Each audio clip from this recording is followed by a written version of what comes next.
Hi dears, welcome to Catalyst Education. അപ്പോൾ മക്കളെ നിങ്ങളുടെ +2ന്റെ ക്ലാസ്സസ് ഒക്കെ സ്റ്റാർട്ട് ചെയ്തിട്ടുണ്ട് അല്ലേ? സോ +2ന്റെ ബിസിനസ് സ്റ്റഡീസ് +1 പോലെയാണോ? അല്ല, നമുക്ക് കുറച്ചും കൂടി കണ്ടന്റ് കൂടുതലാണ് അല്ലേ? +1 എന്ന് പറഞ്ഞു കഴിഞ്ഞാൽ +2നെ അപേക്ഷിച്ച് കുറച്ചും കൂടി കുറവായിരുന്നു. സോ നമ്മൾ എന്ത് ചെയ്യേണ്ടതുണ്ട്? നമുക്ക് അറിയാലോ ബിസിനസ് സ്റ്റഡീസ് എന്ന് പറഞ്ഞു കഴിഞ്ഞാൽ ഫുള്ളി തിയറി ആയിട്ടുള്ള ഒരു സബ്ജക്റ്റാണ്.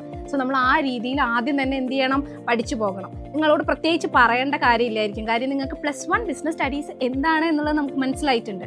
സോ അതിനേക്കാളും കുറച്ചും കൂടി ഉണ്ടാവും എന്ന് പറഞ്ഞു കഴിഞ്ഞാൽ നമ്മൾ ആദ്യം തന്നെ തുടങ്ങിയാലേ നമുക്ക് നല്ല രീതിക്ക് അത് പഠിച്ചു പോകാൻ പറ്റുള്ളൂ എന്ന് അറിയാലോ അല്ലേ?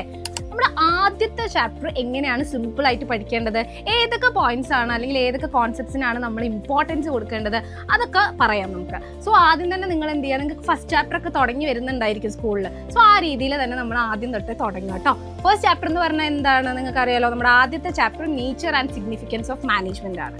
അതാണ് ഫസ്റ്റ് ചാപ്റ്റർ ആയിട്ട് വരുന്നത്. സോ ഇവിടെ ഈ +2ന്റെ ബിസിനസ് സ്റ്റഡീസിൽ നമ്മൾ മാനേജ്മെന്റ് എന്താണ്, അതിന്റെ കാര്യങ്ങൾ എന്തൊക്കെയാണ്, ആ ഒരു സംഭവമാണ് നമ്മൾ ഫുള്ളി പഠിക്കാൻ പോകുന്നത്. സോ ആദ്യത്തെ ചാപ്റ്ററിൽ തന്നെ നമ്മൾ മാനേജ്മെന്റിന്റെ ഒരു ഡെഫിനിഷൻ മസ്റ്റായിട്ട് പഠിച്ചു വെച്ചേക്കണം. അതുപോലെ തന്നെ അതിന്റെ ഫീച്ചേഴ്സ്, ക്യാരക്ടറിസ്റ്റിക്സ് പറയുന്നുണ്ട്, അത് നമ്മൾ എന്തായാലും ഫോക്കസ് ചെയ്യുക. അതിൽ ഇമ്പോർട്ടൻസ് ഒക്കെ പറഞ്ഞിട്ടുള്ള കുറച്ച് പോയിന്റ്സ് വേറെ ഉണ്ട്.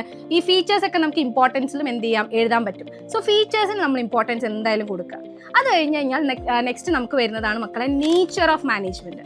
അതിൽ നമുക്കൊരു 3 രീതിയിൽ പഠിക്കാനുണ്ട്. Nature of management, management as A science, management as an art, management as A profession, ഇങ്ങനെ പറഞ്ഞിട്ട് പഠിക്കാനുണ്ട്. ഇത് എല്ലാ എക്സാമിനും ചോദിക്കാറുണ്ട്. സോ ആ ഒരു പോയിന്റ് നിങ്ങൾ എന്ത് ചെയ്യുക, കുറച്ച് ഇമ്പോർട്ടൻസ് കൊടുത്ത് പഠിക്കുക. നെക്സ്റ്റ് നമ്മൾ നോക്കുകയാണെങ്കിൽ ലെവൽസ് ഓഫ് മാനേജ്മെന്റ് ആണ് നമുക്ക് നെക്സ്റ്റ് ഈ ഒരു ചാപ്റ്ററിൽ ഇമ്പോർട്ടൻ്റ് ആയിട്ട് വരുന്നത്. നമുക്ക് ഒരു പിരമിഡൊക്കെ വരച്ചിട്ട് പഠിക്കാനുണ്ട്. ഏതൊക്കെയാണ് ലെവൽസ് ഓഫ് മാനേജ്മെന്റ്, ടോപ്പ് ലെവലുണ്ട്, മിഡിൽ ലെവലുണ്ട്, ലോവർ ലെവലുണ്ട്. അതുപോലെ തന്നെ ഈ ലെവൽസിലൊക്കെ ആരൊക്കെയാണ് ഇൻക്ലൂഡഡ് ആയിട്ടുള്ളത്, ഇവരുടെയൊക്കെ ഫങ്ഷൻസ് എന്തൊക്കെയാണ്, ഈ കാര്യങ്ങൾ വളരെ ശ്രദ്ധിച്ച് തന്നെ പഠിക്കുക. പോയിന്റ്സ് ഓക്കെ ആണല്ലോ? ഇത്രയും പഠിച്ചു കഴിഞ്ഞാൽ പിന്നെ നമുക്ക് നെക്സ്റ്റ് പഠിക്കാനുള്ളത് ഫങ്ഷൻസ് ഓഫ് മാനേജ്മെന്റ് ആണ്.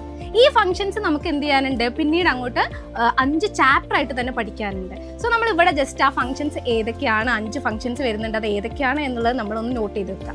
Planning, organising, staffing, directing, controlling, ഇങ്ങനെ 5 ഫങ്ഷൻസ് ആണ് മാനേജ്മെന്റിന് വരുന്നത്. ഇത് പിന്നെ നമ്മൾ എന്ത് ചെയ്യുന്നുണ്ട്, 5 ചാപ്റ്റർ ആയിട്ട് തന്നെ പഠിക്കുന്നുണ്ട്. സോ നമ്മൾ ആ ഒരു രീതിയിൽ അത് പഠിച്ചു വെച്ചേക്കാം.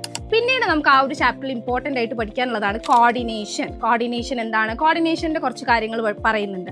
അതിനും കൂടെ എന്ത് ചെയ്യുക, ഒരു ഇമ്പോർട്ടൻസ് കൊടുത്തേക്കുക. സോ ഈ ഇത്രയും പറഞ്ഞ പോയിന്റ്സിന് ഒരു വെയിറ്റേജ് കൊടുത്തിട്ട് തന്നെ നിങ്ങൾ എന്ത് ചെയ്യുക, പഠിക്കാം. കാരണം നമ്മൾ കഴിഞ്ഞ പബ്ലിക് എക്സാം വരെയുള്ള എല്ലാ ക്വസ്റ്റ്യൻ പേപ്പർ എടുത്ത് നോക്കിയാലും ഈ പറഞ്ഞ പോലെ ലെവൽസ് ഓഫ് മാനേജ്മെന്റിൽ നിന്നും ക്വസ്റ്റ്യൻ ഉണ്ടാവാറുണ്ട്, നേച്ചർ ഓഫ് മാനേജ്മെന്റിൽ നിന്നും ക്വസ്റ്റ്യൻ ഉണ്ടാവാറുണ്ട്, ക്യാരക്ടറിസ്റ്റിക്സ് ഓഫ് മാനേജ്മെന്റ് ചോദിക്കാറുണ്ട്. സോ ഇത്രയും പോയിന്റ്സ് നമുക്ക് എങ്ങനെയായാലും വിടാൻ സാധിക്കില്ല.